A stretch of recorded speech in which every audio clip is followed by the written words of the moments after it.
सहना भवतु सहनौ भुनक्तु ॐ भद्रं कर्णेभिः शृणुयाम देवाः भद्रं पश्येमाक्षभिर्यजत्राः स्थिरैरङ्गैस्तुष्टुवाङ्गसदनभिर्विषेम देवहितं यदायुः स्वस्ति न इन्द्रो वृद्धश्रवाः स्वस्ति नस्तार्क्ष्यो अरिष्टनेमिः स्वस्ति नो बृहस्पतिर्दधातु ॐ शान्तिः शान्तिः शान्तिः। श्री भगवान पांडुरंग परमात्मा श्री ज्ञानोबराय जगतगुरु तुकोबराय शांति ब्रह्म एकनाथ महाराज आदि गुरु श्री शंकराचार्य इत्यादि सब संतों की अलौकिक हेतु की अकारण करुणा कृपा से मुंडकोपनिषद का विचार करते हुए मुंडकोपनिषद के प्रथम मुंडक के प्रथम खंड का हम लोग विचार कर रहे थे। इसमें कल तक 6 मंत्रों का विचार देखा। छठे मंत्रों में यया तदक्षरम अधिगम्यते इस वाक्य के द्वारा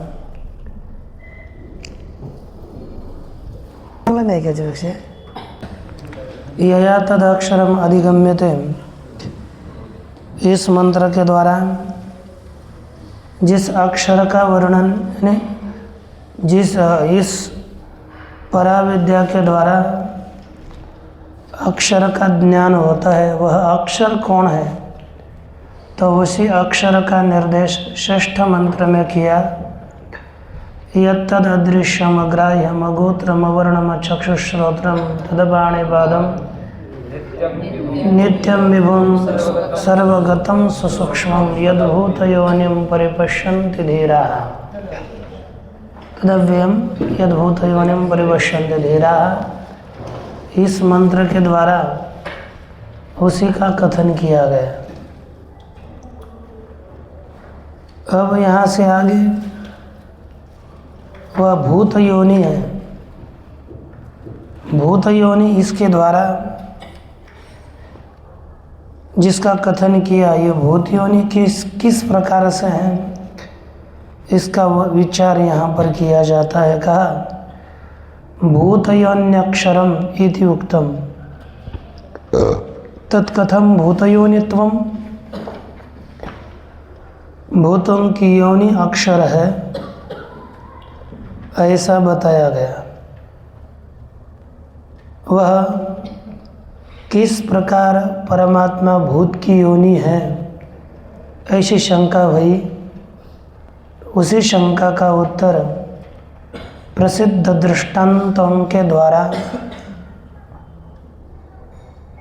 श्री अंगिरस जी शौनक जी को बताते हैं। तो देखिए यथोर्णनाभिसृजते गृह्णते च यथा पृथिव्यामोषधयः सम्भवन्ति यथा सतः पुरुषात् केशलोमानि तथा अक्षरात् सम्भवति विश्वम्। यथा ऊर्णनाभिः सृजते गृह्णते च। यथा जैसे ऊर्णनाभिः मकड़ी, मराठी में कोड़ी, जो जाला बनाने वाला कीड़ा है, जैसे मकड़ी सृजते गृह्णते च, ये जाले को उत्पन्न करता है, तंतुओं को उत्पन्न करता है और बाद में निगल भी जाता है। मराठी में गिर तो बाहर निकालता है और उसको निगल जाता है, क्योंकि मकड़ी उत्पन्न करता है और अंदर पुनः समेट लेता है। उसी प्रकार यह परमात्मा भी जगत को उत्पन्न करता है और उपसंहार प्रलय काल में उनका ग्रास करता है। दूसरा दृष्टांत दिया, यथा पृथिव्याम औषधय संभवन्ति, जिस प्रकार पृथ्वी में औषधियाँ उत्पन्न होती है।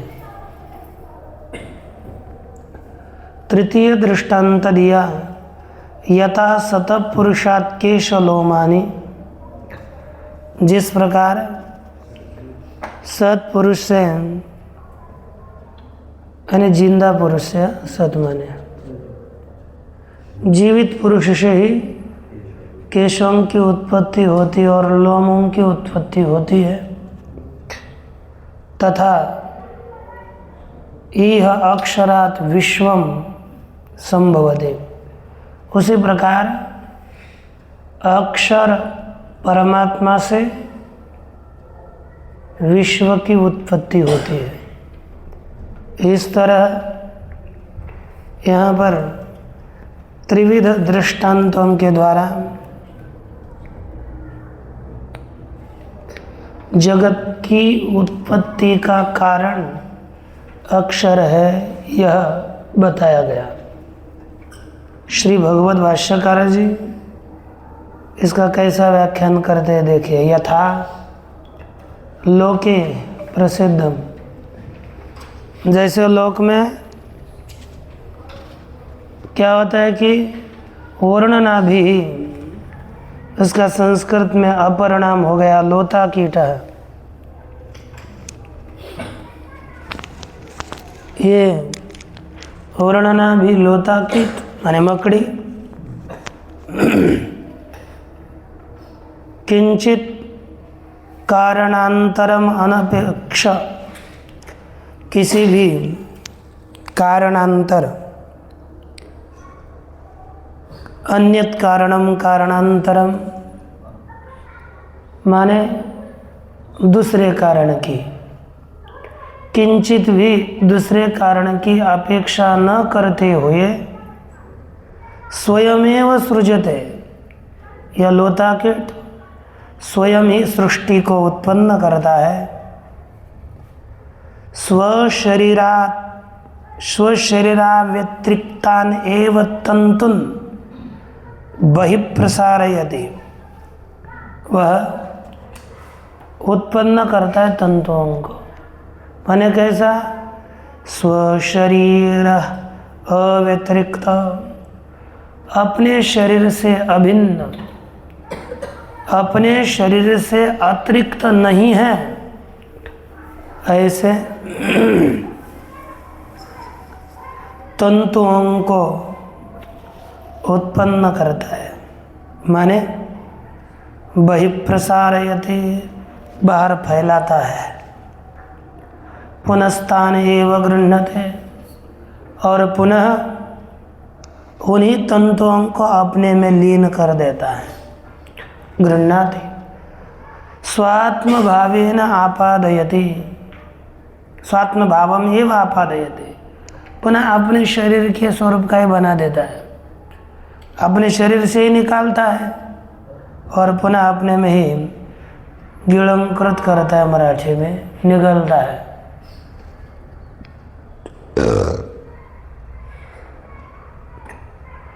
इस प्रकार कथन किया।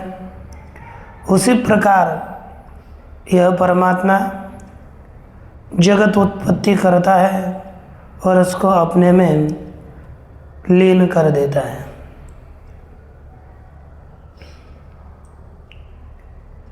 यहाँ पर पूर्व पक्षी शंका करता है कि ब्रह्म जगत का कारण नहीं हो सकता। पहले कहा कि ब्रह्म न कारणम, क्यों? सहाय शून्यत्वात्। ठीक है, उदाहरण दिया कुलाल मात्रवत, जैसे अकेला कुलाल कुम्हार घट का कारण नहीं है। यदि उसको कोई भी सहायता न करे, उसके लिए सहाय कुछ भी न हो, तो अकेला कुलाल घट को उत्पन्न नहीं कर सकता। इसलिए कहा वैसे जैसे दृष्टांत में यत्र यत्र सहाय शून्यत्वम तत्र तत्र कारणाभावः न कारण अर्थात न कारणत्वम अर्थात कारणाभावत्वम कारणाभाव। अब जैसे अकेला कुलाल सहाय शून्य होने के कारण वह किसी का कारण नहीं बनता, तद्वत ब्रह्म के लिए भी निर्गुण निराकार है भाई, अद्वितीय है, इसलिए सहायता से रहित है। सहाय शून्य होने के कारण वह किसी का कारण नहीं बन सकता। यह पूर्व पक्ष की शंका है। इस शंका को व्यभिचरित यानी ये जो हेतु दिया सहाय शून्यत्व यत्र यत्र सहाय शून्यत्वम तत्र तत्र कारणाभावत्वम कारणाभावः, इस व्याप्ति का व्यभिचार देते हैं मकड़ी में। लिखा इति अस्य अनैकांतिकत्वम उक्तम ऊर्णनाभि दृष्टान्तेन।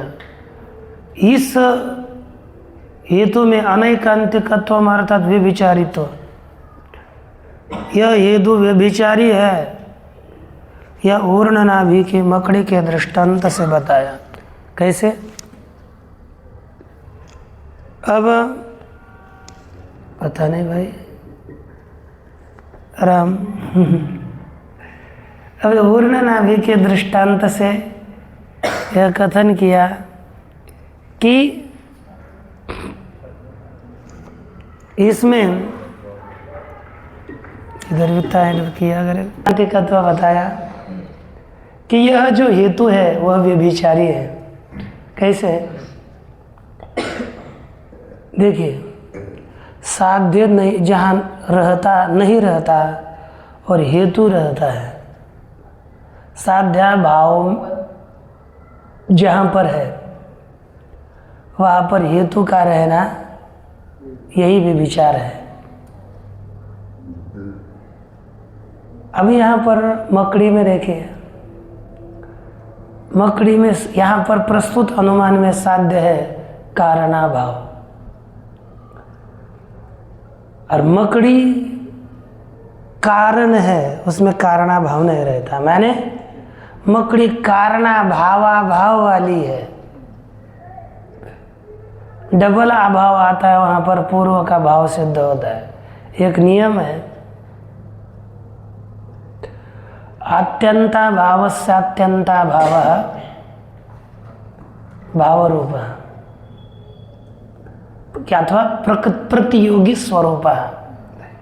अत्यंता भाव का अभाव प्रतियोगी स्वरूप होता है। प्रतियोगी है कारण, इसका अभाव हो गया कारणाभाव। कारणाभाव का अभाव प्रतियोगी जो कारण है कारण स्वरूप हुआ। कारणाभावाभाव माने कारण, और यहाँ पर कारण के अभाव का अभाव है अर्थात साध्य का अभाव है मकड़ी में, माने कारण है। साध्य के अभाव वाले में हेतु का रहना अर्थात सर्व सहाय शून्यत्व यहाँ पर मकड़ी में है। मकड़ी को कोई सहायता नहीं करता कि मकड़ी यहाँ पर आकर थोड़ा जाला बना देना, हम आपके लिए कुछ ले देते हैं। क्या बोलते हैं? कुछ साधन, फाइबर, उसके लिए ऐसा कुछ नहीं होता। साधन विहीन होकर के भी वह जाले को तंतु को उत्पन्न करती है। इसलिए साध्या भावत हेतु विद्यमानत्वात् अयम हेतु व्यभिचारे इति निश्चित हो गया ना। ये हेतु निश्चय व्यभिचारी है। अब पुनः आगे कहते हैं ब्रह्म जगतो नोपादानम तद अभिन्नत्वात् स्वरूपस्य इव इति अनुमानांतरस्य अनैकांतिकत्वम् आह। पुनः दूसरा अनुमान दिया कि ब्रह्म जगतः न उपादानम। ध्यान दीजिए। अब आया अनुमान तो बताना पड़ेगा हमको, नहीं आया तो क्यों बताते। ब्रह्म जगत का उपादान नहीं है, पक्ष है ब्रह्म, साध्य है जगदुपादानत्वा भावः। ध्यान दीजिए, साध्य क्या है? जगदुपादानत्वा भावः। ये क्या हो गया? साध्य। हेतु है तदभिन्नत्वात्।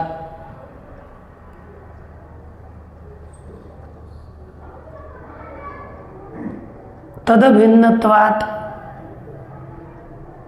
ब्रह्म में देख रहे हैं, तद अभिन्नत्वम। यहाँ पर जगत अभिन्नत्वम किसमें? ब्रह्म में। तत् माने जगत अभिन्नत्वम, इसलिए जगत का उपादान कारण नहीं हो सकता।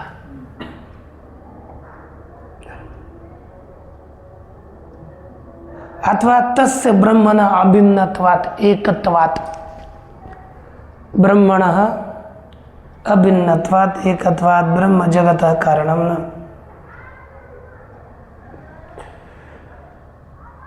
उदाहरण देते हैं, स्वरूपस्य इव। स्वरूपस्य इव, ब्रह्म का जैसा स्वरूप अभिन्न है वैसे ब्रह्म भी अभिन्न है, इसलिए वो किसका कारण नहीं हो सकता। क्योंकि एक नियम है, कोई भी कारण अभिन्न वस्तु किसी का कारण नहीं बनते। सो सामग्री की अपेक्षा होती है। मृत्तिका घट चक्र आदियों से, जैसे मृत्तिका, चक्र, कुलाल इत्यादि समुदायों से घट की उत्पत्ति होती है, प्रस्तुत में ऐसा कोई नहीं है, इसलिए यहाँ पर जगत की उत्पत्ति नहीं हो सकती। तब दूसरा दृष्टांत देते हैं, यथा च पृथिव्याम औषधवयः संभवन्ति व्रीह्यादि स्थावरान्ताः। कहा जैसे पृथिव्याम न माने भूमितः औषधयः, स्वाभिन्नः औषधयः व्रीह्यादि स्थावरान्ताः। व्रीहि से लेकर स्थावर तक सभी औषधियां उत्पन्न होती है। इससे अकेला होने पर भी, क्योंकि तो सभी पेड़ कौन है? पृथ्वी है ना। बीज कौन है? पृथ्वी ही है ना। पार्थिव ही है ना। पार्थिव तो पृथ्वी में अंतर्भूत होता है। तो जैसे पृथ्वी से ही ये सब की उत्पत्ति होती है, यानी पृथ्वी से अभिन्न होते हैं सभी। स्वात्मा व्यतिरिक्ता एव प्रभवन्ति। पृथ्वी से अव्यतिरिक्त होते हुए ही ये सभी प्रसव उत्पन्न होते हैं। अच्छा, कहते कि महाराज, अचेतन पृथ्वी से अचेतन औषधियों की उत्पत्ति होनी चाहिए थी, परंतु किंतु चेतनात् ब्रह्मणः, क्योंकि पृथ्वी अचेतन है और बाकी पृथ्वी से उत्पन्न होने वाले भी वो भी अचेतन ही मानकर चल रहा है वो। लेकिन चेतन ब्रह्म से अचेतन जड़ जगत की उत्पत्ति कैसे होगी? उसके लिए क्या दृष्टांत है? अब जैसे पृथ्वी वैसे उसके पदार्थ समान है, लेकिन अचेतन से चेतन से अचेतन की उत्पत्ति कैसे होगी? तब उदाहरण देते यथा सतः पुरुषात् केशलोमानि, सतः अर्थात विद्यमानात् जीवतः पुरुषात् केशलोमानि उत्पद्यन्ते। अब पुरुष जिंदा है कि मरा हुआ है? और ये केश हमारे जड़ है ना, जीवित अर्थात चेतन है पुरुष। और इसको किधर से भी काटो कुछ भी उसका ये स्मरण नहीं होता। मूल अंदर से वो है, इसलिए हम बोलते कि चेतन है, मूल से उत्पन्न होते हैं। लेकिन उत्पन्न होने के बाद से भी जड़ है ना, उसमें चेतनता है नहीं। ऐसे केशों की उत्पत्ति होती है। इसलिए कहा कि यथा सदा पुरुषात् जीवतः केशलोमानि केशाश्च लोमानि च संभवन्ति। केश उत्पन्न होते हैं, लोम उत्पन्न होते हैं, ये विलक्षण है उससे, है कि नहीं? देखिए लिखा टीका में, जगत न ब्रह्मोपादानम तद विलक्षणत्वात्। जगत ब्रह्म उपादान वाला नहीं है। क्यों? ब्रह्म से विलक्षण जड़ होने से। वो बोलता है यदि यद विलक्षणम तत्तद उपादानकम न भवति। नियम बताया, यत् यस्मात् विलक्षणम तद उपादानकम न भवति।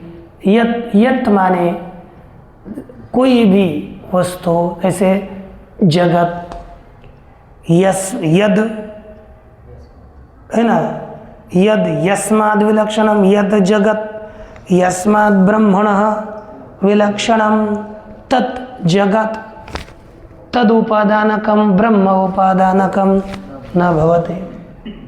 जो जिससे विलक्षण होता है, जैसे गोधूम है ना, अथवा अलंकार। अब यहां पर देखिए कार्य लेंगे अलंकार। यत् अलंकाराः यस्मात् मृद्भिः विलक्षणाः। अतः अलंकार मृत्तिका से विलक्षण है, इसलिए मृत्तिका उपादान वाले अलंकार नहीं होते। उसी प्रकार यहाँ पर जगत ब्रह्म से विलक्षण है, इसलिए ब्रह्म उपादान वाला जगत है नहीं। यथा घटो न तंतु उपादानकः दृष्टांत दिया। जैसे घट तंतु उपादान वाला नहीं है, क्योंकि तंतु से विलक्षण है घट, इसलिए तंतु उपादान वाला नहीं हो सकता। इसी के व्यभिचार के लिए बताया, अरे होता है यत् केशाः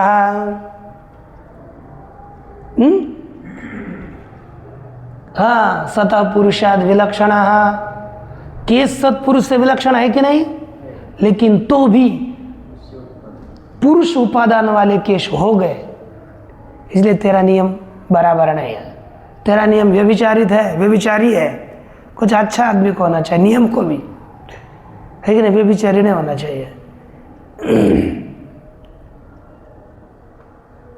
ये कहते हैं यथा एते दृष्टांताः, जैसे ये दृष्टांत बताए गए, तथा विलक्षणम सलक्षणम च निमित्तांतरानपेक्षात् यथोक्त लक्षणात् अक्षरात् संभवति संपद्यते।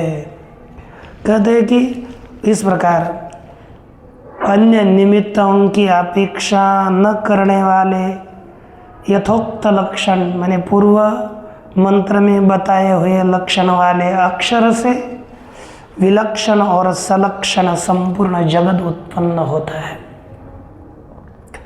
यह कहा संसार मंडले।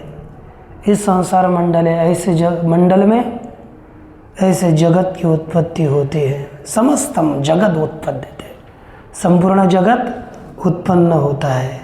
अनेक दृष्टांतोपादानम तो सुखार्थ प्रबोधनार्थम।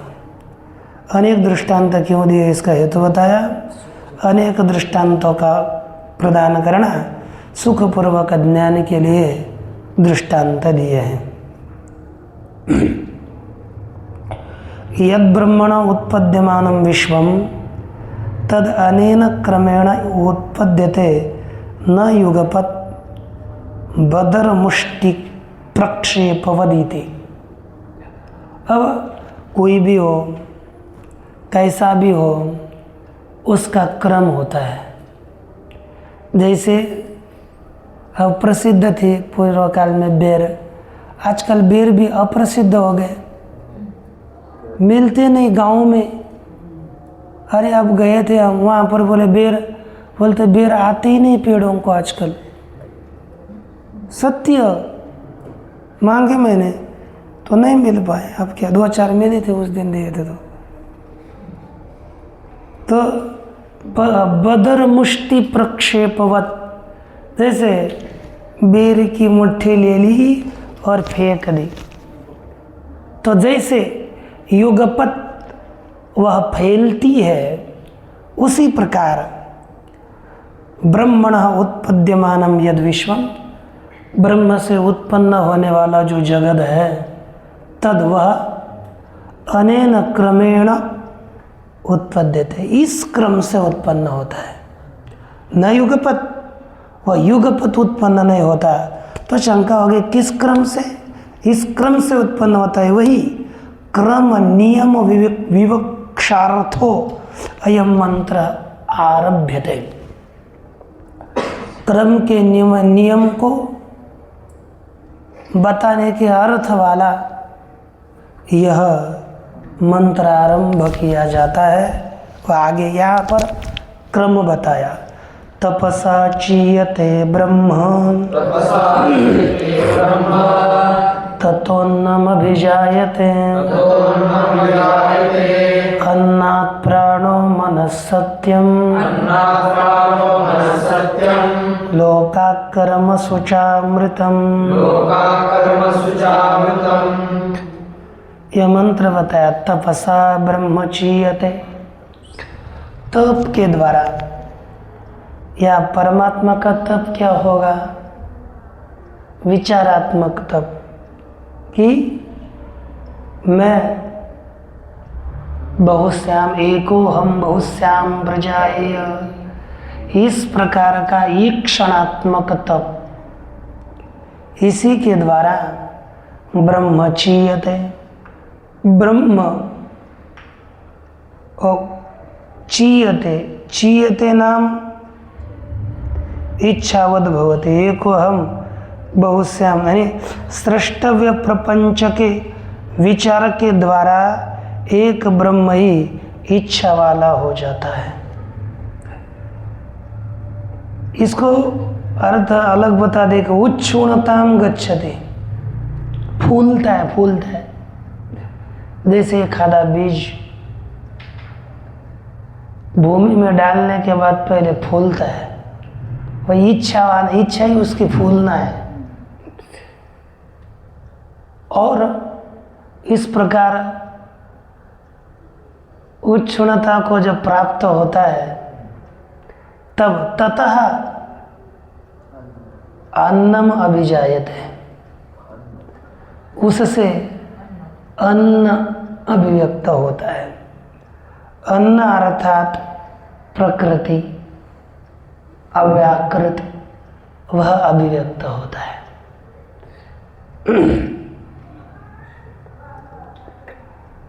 तत्पश्चात अन्नात् प्राणो, अन्न से प्राण अर्थात हिरण्यगर्भ उत्पन्न होता है। उसके बाद मन, सत्य, मन माने चतुष्टय, मन से सत्य, सत्य माने भूत पंचक उत्पन्न होते हैं। सत्य का सच्चत्यच्च, सत्यम, ये पंचभूत उत्पन्न होते हैं। उसी सत्य से लोका भूरादयः चतुर्दश लोकाः उत्पद्यन्ते, कर्म सूच अमृतम, और कर्म के अनुरूप कर्म का फल उत्पन्न होता है। इस प्रकार ये सृष्टि का क्रम बताया। अब देखिए भाष्य। तपसा ज्ञानेन अर्थात उत्पत्ति विधिज्ञतया, तप के द्वारा, ज्ञान के द्वारा, उत्पत्ति के विधि को जानने के कारण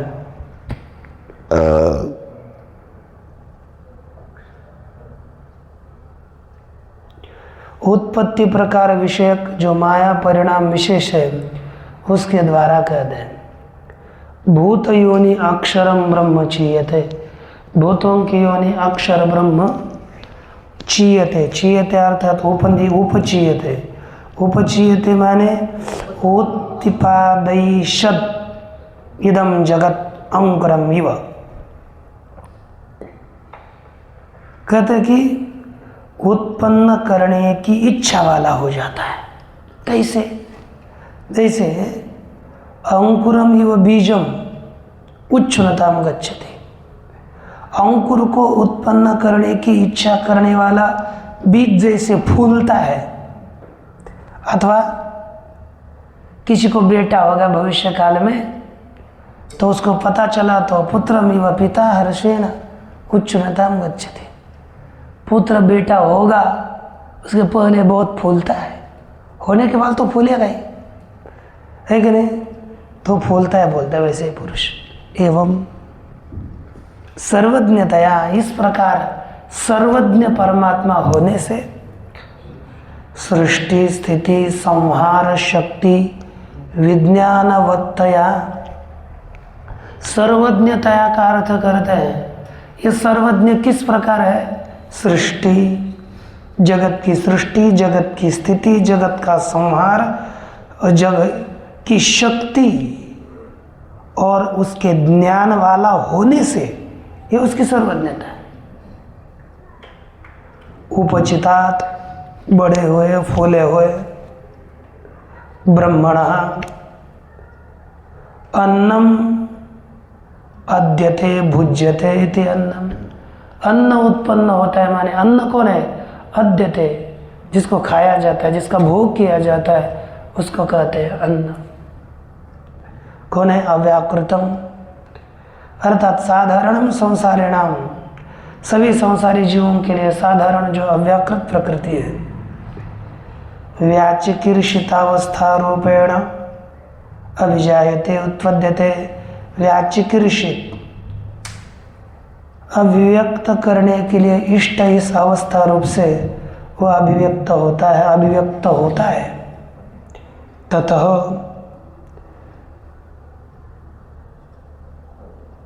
माने वह अन्न होता है, तो इसी से हम कर सकते हैं निर्गुण निराकार ब्रह्म से ही ये सगुण साकार रूप अभिव्यक्त होता है। अब यहाँ पर वैसे संगति लगाने चले जाऊं तो संगति दुष्कर है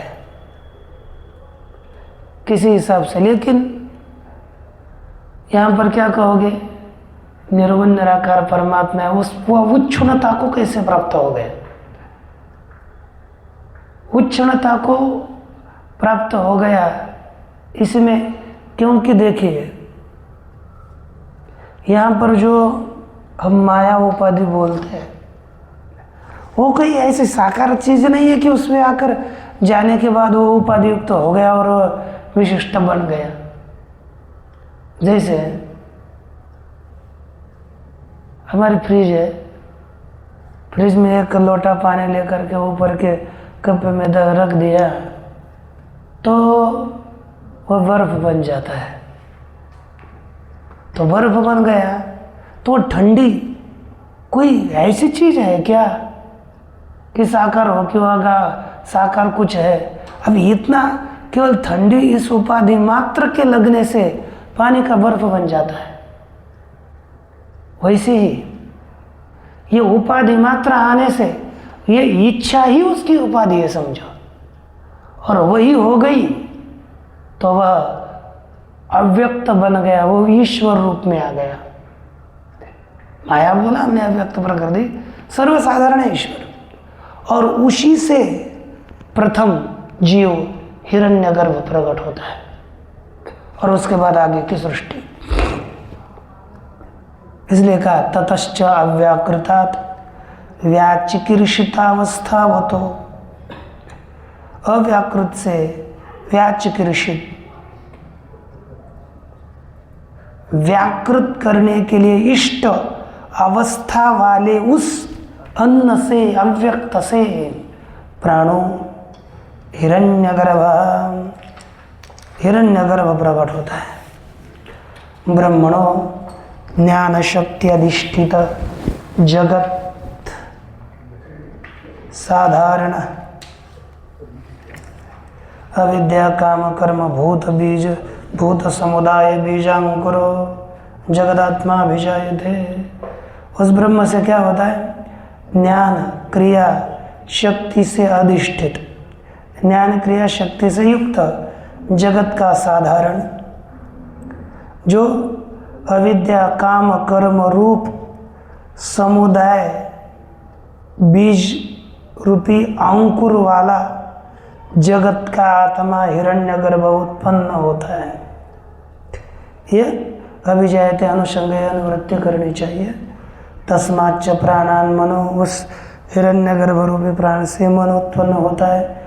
मनाख्यम संकल्प विकल्प संशय निर्णयात्मकम अभिजायते, संशय निर्णयात्मक मन उत्पन्न होता है।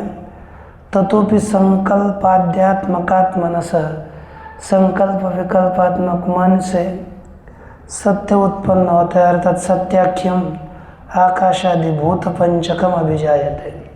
सत्य नाम वाला आकाश इत्यादि भूत पंचक की पंचभूतों की उत्पत्ति होती है। तस्मात् सत्याख्यात भूत पंचकात, उस सत्य नामक पंच महाभूतों से अंड इत्यादि क्रम से सप्तलोका भूरादयः, 7 भू इत्यादि लोग उत्पन्न होते हैं। तेषु मनुष्यादि प्राणी वर्णाश्रम क्रमेण, उनमें मनुष्य इत्यादि प्राणियों के वर्णाश्रम क्रम से कर्म उत्पन्न होते हैं। जैसे जैसे वर्ण होंगे। कर्मसु निमित्त भूतेषु, और निमित्त रूप कर्म होने पर अमृत उत्पन्न होता है, माने कर्मजन्य फल उत्पन्न होता है। यावत् कर्माणि कल्पकोटि शतैरपि न विनश्यन्ति तावत् फलम न विनश्यति इति अमृतम। इसको अमृत क्यों कहा? क्योंकि जब कल्पकोटि हजारों कोटि कल्पों के द्वारा भी जब तक कर्मों का उपभोग नहीं किया जाता, तब तक कर्मफल, कर्म जब नष्ट नहीं होंगे तब तक कर्मफल भी नष्ट नहीं होता। इसलिए इसको अमृत कहा गया है। इस प्रकार अमृत की उत्पत्ति होती है, यह बताया।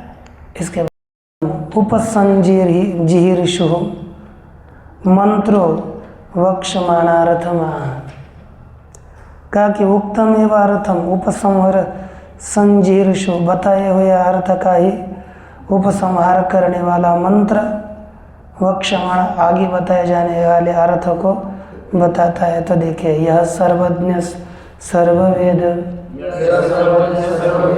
यस्य ज्ञानमयं तपः तस्मादेतद्ब्रह्म नामरूपमन्नं च जायते। यह सर्वज्ञ सर्ववेद, जो सर्वज्ञ और सर्ववेत्ता है, वह यस्य, और जिसका ज्ञान रूपी आलोचनात्मक तप है, तस्माद, उसी से एतद् ब्रह्म, यह ब्रह्म उत्पन्न हुआ, नाम रूप और अन्न उत्पन्न होता है। ब्रह्मा नाम रूप और अन्न, ये सभी उसी से ही उत्पन्न होते हैं। भाष्य, यह उक्त लक्षणों अक्षराख्य, क्या माने? ऊपर बताए हुए लक्षण वाला अक्षर नामक सर्वज्ञ। सर्वज्ञ क्यों बताया? सामान्य न सर्वम जानाति इति सर्वज्ञ, सामान्य रीति से सबको जानता है, उसको कहते हैं सर्वज्ञ। और सर्वविद, क्योंकि दोनों का अर्थ एक दिख रहा है, तो उसको कहते हैं विशेषेण वेत्ति इति सर्वविद, विशेष रीति से जो जानता है वह सर्वविद। सामान्य रीति से जानना सर्वज्ञ, अर्थात सामान्य और विशेष का जो विशेष का वेत्ता, दोनों को जानने वाला जो पुरुष है, यस्य ज्ञानमयं तपः, जिसका ज्ञान विकार ही तप है। ज्ञान विकारमेव सामान्य लक्षणम सार्वज्ञ लक्षणम, ज्ञान विकार रूपी सर्वज्ञता रूपी जिसका तप है, न आयास लक्षण, प्रयास रूपी तप नहीं है। तस्मात् यथोक्तात् सर्वज्ञात, यथोक्त सर्वज्ञ अक्षर से एतद उक्तम कार्य लक्षणम, यह बताया हुआ कार्य रूपी ब्रह्म अर्थात हिरण्यगर्भ क्यों जायते, हिरण्यगर्भ नामक ब्रह्म उत्पन्न होता है।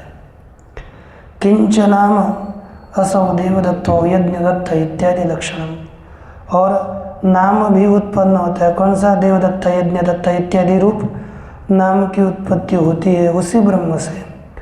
रूपम इदम शुक्लम नीलम इत्यादि, शुक्ल नील पीत हरित इत्यादि रूप भी उससे उत्पन्न होते हैं। अन्नम च अंतिम बताया। व्रीहियवादि लक्षणम, व्रीहि यव इत्यादि अन्न भी उसी से उत्पन्न होता है। किससे? कहा कि पूर्व मंत्रोक्त क्रमेण, पूर्व बताए हुए मंत्र के क्रम से ही उत्पन्न होता है। इति अविरोध द्रष्टव्य, इस प्रकार इसका अविरोध समझना चाहिए। यदि मुंडकोपनिषद भाष्य प्रथम मुंड के प्रथम खंड। ओम पूर्णमदः पूर्णमिदं